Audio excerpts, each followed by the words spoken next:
Hello, Professor Williams. In response to our homework question, here is my video response of effective communication. So, communication with team members is an important part of being a team, but how do we do communication effectively?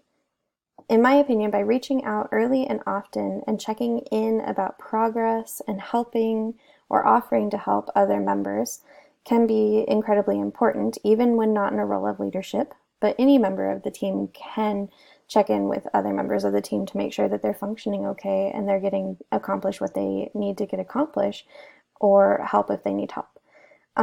Being available through instant messaging formats like apps helps even when people are working remote, like we will be in our group projects later on. Creating dialogues where everybody feels encouraged to provide feedback and criticism also encourages dialogue and allows it to continue throughout.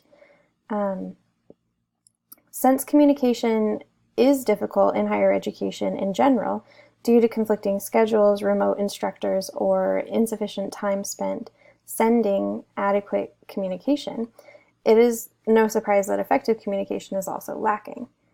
As an attempt to improve communications, people tend to shorten messages, which are already difficult to understand and thus become harder to understand.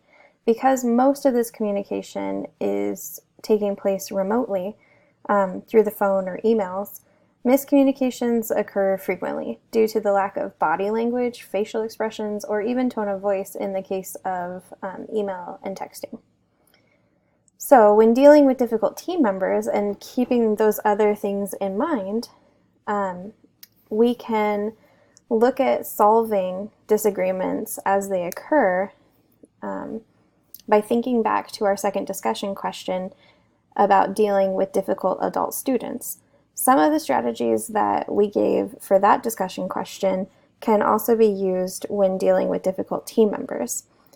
So some of the most effective strategies, in my opinion, are remaining calm and professional, because those two elements by themselves can de-escalate a situation effectively and quickly without needing to involve anyone else or anything else.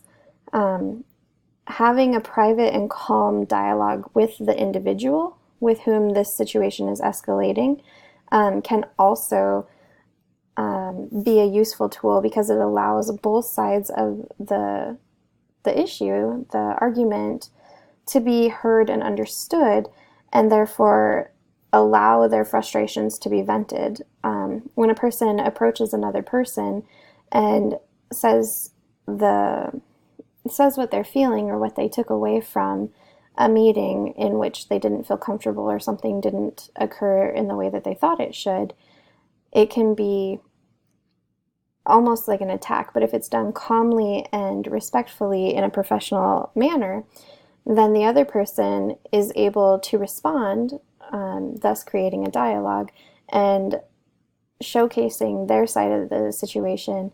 And usually that's all that's missing, is that communication piece, that dialogue piece, that allows people to feel heard and understood, and it tends to de-escalate the situation by itself. Of course, if that doesn't work, then probably the most useful tool, but also the one that should be used in the last case scenario, is to involve a boss or a mediator in the discussion if no agreement or resolution can be reached.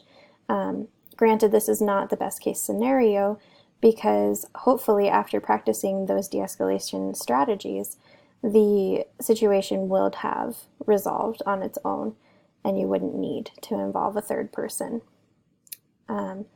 So if needed, involving that person obviously is the best situation at that time, but using those other de-escalation methods that I mentioned, I think the situation will already be resolved, especially working in a professional situation and responding and reacting to each other professionally. Thank you.